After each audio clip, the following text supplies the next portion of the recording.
My friends are having an art dinner party tonight, and of course I volunteered to make a dessert. I found pre-made crepes at the grocery store. I'm gonna attempt to make a crepe cake. I've never made a crepe cake before, so this will be interesting. 2 cups of cream. I'm gonna do 3 cups of cream so that I have enough left over to make a ganache for the top, because of course I have to put a ganache. Who would I be if not Ganache's biggest fan? So, don't want it to be too sweet, so I think I'm just gonna do 1/4 cup of sugar. If it's not sweet enough, then I can like add more. I'm gonna make it a chocolate crepe cake, so I'm gonna add some cocoa powder in a second. That was a lot of vanilla. I will acknowledge that. I hope that was vanilla and not almond. Okay. Whew. If that had been almond extract, that would have been way too much. This is, again, another very semi-homemade with Sandra Lee moment, because I did not make the crepes. I don't have a crepe pan, and making crepes is like a lot of work. In high school, I took French class, and part of French class was making crepes. Like, we go to the kitchen every so often, we make cream puffs, crepes. It's a task I don't care to do. Almost forgot one of the most important things. Salt.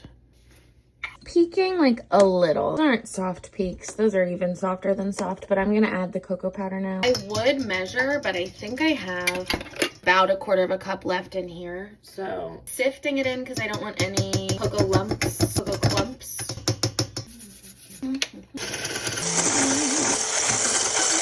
This is the lid of a Pyrex bowl. I'm gonna put a little bit of the cream on the bottom as like a glue so that the crepe on the bottom has something to stick to. Spread it out.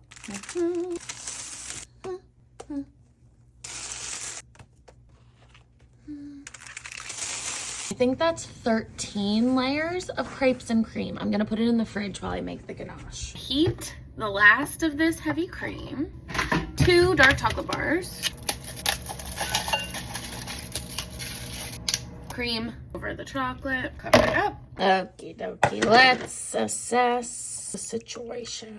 I've said this 100 times, but making ganache I think is one of my favorite things because it feels so fancy and it looks so impressive, but it's simply so easy. Absolutely, just look at the shimmer, the sheen. Just look at her. Absolutely way more ganache than I need. Nice thing about ganache though is that you can just keep it in the fridge and use it for other things. This is what's happening. And then one last finishing touch, some raspberries. Wanted to try to do this like bake-off intro cake, but like a crepe cake version. Don't think I have enough raspberries for that. Just gonna do enough so that each slice has raspberries. That is a chocolate cream crepe cake with chocolate ganache and raspberries. It's like half homemade and half not. It's semi-homemade. Of course, for my final trick. No, dogs, now is not the time. Dogs, now is not the time. I think the lid might actually go on without touching any part of the cake. She's perfectly enclosed. That's a cake that looks like a cake. This is my second cake that looks like a cake in like 2 months. Gotta be a record. It's going in the fridge until we leave, and then it will come out and then you can cut it. Do not try to cut it right now, is what I've read on all the recipes. Do not try to cut it right now. It needs to like solidify in the fridge. This is the last slice of crepe cake. I think it was a hit. I think it was a hit. I actually know it was a hit. It was delicious. I should have done the raspberries all over the whole top, like I said.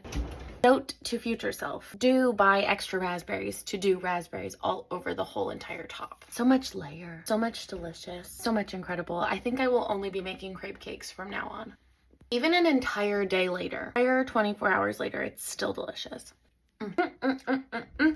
I'll put a picture. This is the picture of the desserts at the dinner art party. They were all so good. Delicious.